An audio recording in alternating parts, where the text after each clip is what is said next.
Chers amis, bonjour. Aujourd'hui, je vais vous partager avec vous quelques pensées, quelques mots concernant les guérisons miraculeuses qui ont lieu partout dans le monde. Aussi en France, il semblerait le site de Notre-Dame-de-Landes, je crois que ça s'appelle. Il y a un sort de sanctuaire, etc., etc. Donc oui, les guérisons sont véritables. Bon, il y a pas mal de problèmes parce que qu'est-ce qu'il dit la Bible en fait cela? Mais on voit qu'en fait dans les évangiles, Jésus disait souvent ta foi t'a guéri, disait au malade, guéri. Donc c'est quand même la foi du malade lui-même. En contrepoids, si vous voulez, on connaît l'histoire toujours de l'évangile de Jésus quand il était allé dans sa cité où il était né, où il n'a pas pu faire grand-chose, il n'a pas pu faire des miracles parce que les gens ne croyaient pas. Ils disaient, ah oui, mais c'est le fils de Ménusier, de Joseph, quoi. Il y a son frère, tel, il citait les frères. Ses sœurs, ah, ils sont mariés parmi nous. C'est quoi qui, lui? Donc, il ne croyait pas qu'il a un pouvoir quelconque. Et donc, à cause de cela, Jésus lui-même, il ne pouvait pas faire des miracles. C'est écrit quand même qu'il a fait quelques petites guérisons, après il est parti, il n'est pas resté disons longtemps, disons dans sa cité, parce que les gens n'y croyaient pas. Ça ne servait à rien de rester quelque part où les gens n'y croient pas, il ne se passe rien. Donc il est parti. Parce que les gens n'y croyaient pas. Alors, la croyance, si vous voulez, la foi intérieure, existe toujours et les guérisons ont lieu toujours.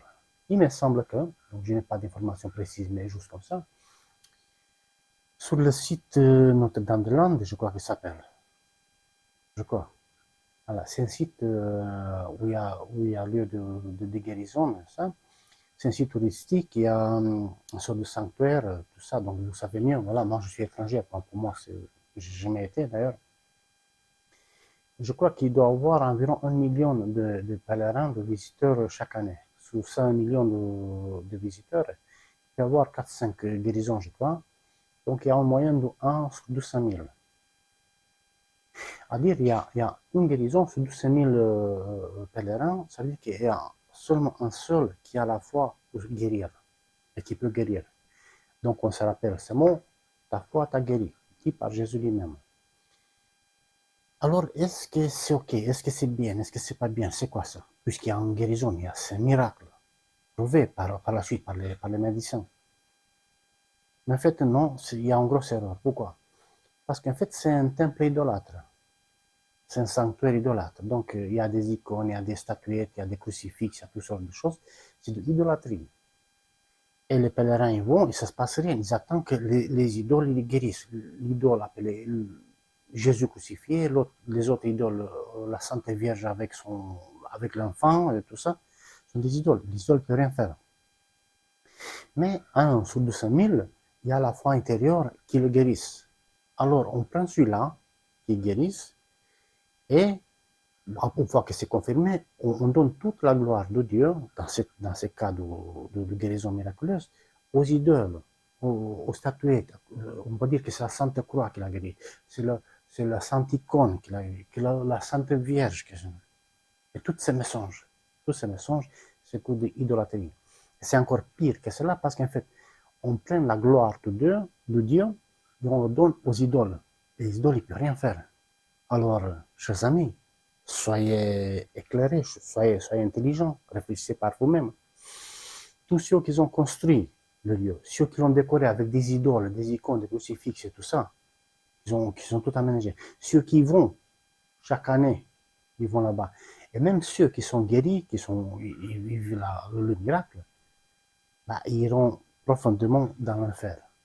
Parce que dans tout ce qu'ils font dans cette œuvre, là, c'est une œuvre de tromperie, même s'il y a la vérité de guérison, c'est une tromperie quand même, il récupère la gloire de Dieu, qui doit être donnée à Dieu unique, il l'attribue aux icônes, aux lieux, etc. Ouais. Et donc Jésus, comme on le sait, il n'est jamais prosterné devant les icônes, devant les idoles, devant les croix ou d'autres objets. Il n'a jamais dit de le faire. Voilà. Donc, juste pour dire qu'en fait, cette personne, la personne qui sont guérie, 1 sur 200 000 même, elle peut être guérie chez soi. sans aller dans un temple d'idole. Alors, si vous y étiez, bon, sachez que ce n'était pas une bonne chose. Si vous avez vécu en guérison, non plus, ça vous donne aucun avantage. Et pire encore, c'est que vous êtes, dans ces cas, disons, prédestiné à l'enfer. Bah, ça reste à vous de changer de voie, mais moi, j'ai fait coup relater mon point de vue concernant la Bible, concernant les écrits, voilà, la foi et la réalité vis-à-vis des idolâtries, même des supposés miracles. Et je tiens à vous dire que Jésus lui-même m'avait dit, ce jour-là, beaucoup me diront, Seigneur, on n'a pas prophétisé, nous, dans ton nom. On n'a pas fait des miracles dans ton nom. Et lui, il répondra ni oui ni non. Il dira simplement, je ne vous connais même pas. Partez. Donc, le fait que quelqu'un vive un miracle, ça ne lui donne pas le droit d'entrer dans le royaume qui vient, qui s'instaure.